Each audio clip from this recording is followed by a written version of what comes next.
Hi, I'm Will from Watch, and in today's video we're going to give you tips on hotel security, so stay tuned.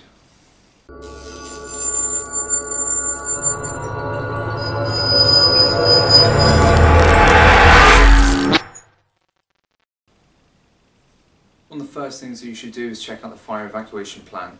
These will normally be on the back of your door or as a handout in some cases. It's always good to do a dry run of the route of the evacuation plan that they recommend. The reason for this is, in the case of a fire, if there's no lights, you're still able to know where you're going because you're familiar with that route already. You've already pre-recce'd that. So that is a vital skill and a vital tip. A bit of kit I would recommend taking if you are staying in a hotel is one of these. It's a door stop alarm. They're brilliant. Works exactly like a door wedge would, so the door can only open so far. But because of the pressure pad on it, as soon as it's depressed by the door, it'll emit a really loud audible noise. They're really good. They've got sensitivity setting on the side as well, low, medium, high, on and off switch at the back, and it's just a 9-volt battery. It's really compact, really light, so you should be able to take it no matter where you're going. They're really good. I'll show you it now. So this is a door stop alarm that I was going to show you. As you can see from the side, it's got your sensitivity settings. It's also got the on and off switch at the back. It's used like any other door stop would be. Just wedge it under, it'll stop the door from opening.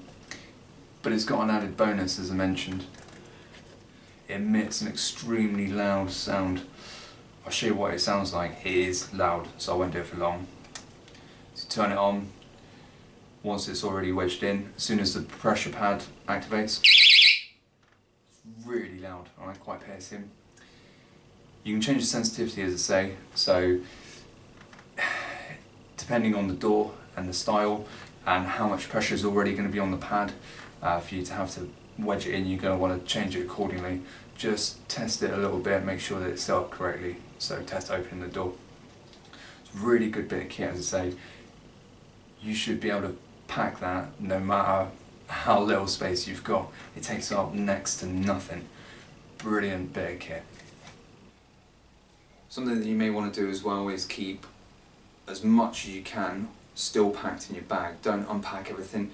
If you need to bug out for any reason, if you need to get out of the hotel quick, you're going to have to pack everything away. It's going to take you time. Ideally, work out of it, so keep as much as you can in your bag or your luggage. If that isn't an option, at least have a bug out bag, if that's possible. A bug out bag is stuff of essential items that will enable you to go 24, 48 hours, no dramas. So that can be pre-prepared, it can be flat packed, you can get it out and just put the relevant items in it and leave it on a chair or to the side in the room, so that, you know, if you do need to take a lot of stuff out, at least you've got your bug out bag and that'll contain everything you do need, such as, you know, spare cash, cards, all your documents, everything like that, so all your important stuff. But as I say, ideally you're just going to keep everything quite contained and you're not going to have masses of stuff lying around anyway. So once you've got to your room, you've checked it around, you know where everything is, you've put your bag down, it's always a good idea as well to go and have a physical look around the building, so check outside your door, see where the fire exits are. You'll know where the lifts are, no doubt, but also make sure that you know where the stairwell is, just in case, obviously if there's a fire, the lifts will cut out. If there's power cut of any sort, the lifts will cut out again, and there won't be much lighting, so you're going to need to know where the stairwell is. So to summarise, first thing you're going to do is check the fire evacuation plan, normally on the back of the door. You'll then get familiar with the floor plan that you're on, so you're going to do some recce patrol. You're going to check out where the stairwell is, you're going to check out where the fire exits are, where the lift is, just get familiar with the general area. Next thing you'll do is check out where the fire evacuation point is. You'll find that from the receptionist. It'll be the car park or a further point. Then in the room itself you'll have either your bug out bag packed, ready, separate, or you'll just be working out your main bag, but you'll have everything in it and it won't be scattered around, so that if you need it, it's just easy to grab and go.